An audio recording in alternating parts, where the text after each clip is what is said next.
doing caught up on a few things. Here we go.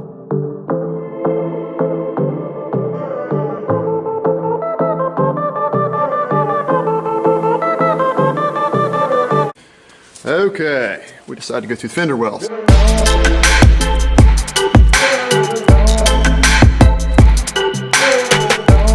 Okay, so notice this fender has already been cut. Normally this fender is going to come down here and be totally in your way.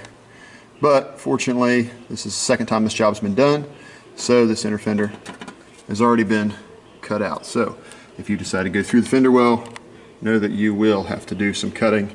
Otherwise, there's no way you'll be able to get up in there and do what you need to do. The other option is go through from up above, but that's not convenient. So, tire wheel off, inner fender out, wheel well cut. Time to get to work.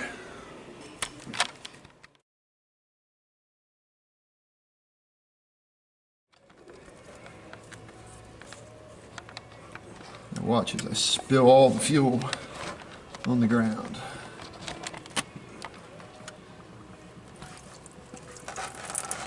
Hey, it's actually going in the pan, can you believe it? Frankly, I'm shocked. Alright, here's today's tech tip down inside our new lift pump. This fancy little screen. Which won't be an issue, you're saying, because of what now? Because the tank has a screen in it still, so you're good to go. Okay. But it's out. So, we took it loose from up above, took the entire assembly out. The camshaft, I see you. Anyway, everything's out. Don't mind the oily block. We'll be deleting the entire bowl and hooking back up to our return line up there. But it's out. A couple of 10 millimeters here. I found that it was tough to disconnect the high pressure side. Tim's actually got that on the bench now, heating it up. So we just took it loose up above and then took entire assembly, lift pump, the line, the bowl, everything. Just take the whole thing loose, disconnected it from the return side, just pull the entire assembly out. Was much more helpful. Next tech tip, if you do this and you cut this fender out, if you have door edge guard, go ahead and just put some on there. It keeps you from getting cut and bleeding all over the place. Don't ask me how I know. Anyway, alright, quick update. Block's cleaned up. We're going to install the studs that come with the kit. One gasket studs, other gasket, and the plate. What I was referring to earlier when I was talking about the bowl is, of course, the trash filter. And then a lot of trucks have the trash filter and the fuel heater, which most of them have deleted by now. But anyway, we're going to get rid of all that, delete all that, just using the lift pump. So our line that goes back into the top side here. So we're going to reinstall and take her for a rip. Everything installed, tight, fuel filter back on. Bolts tight. I just looped that around. Probably a little longer than it needed to be. Let's see what happens. There we go.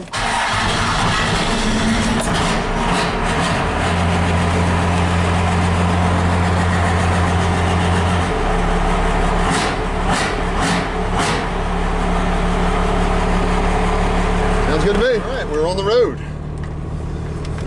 We're going to go take this power-driven lift pump out for a rip before we put the delivery valves in.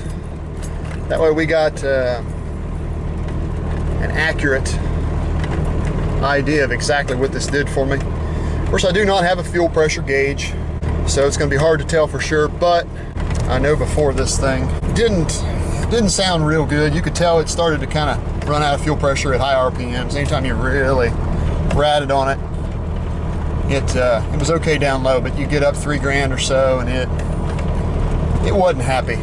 And been told by Tim at Power Driven as well, that these 94, 95 early pumps, you know, the 160, 170 pumps, need fuel pressure.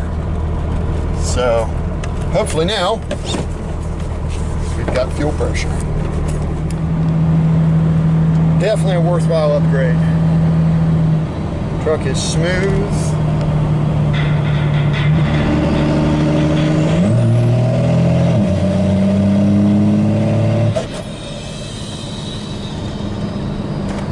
Oh yeah.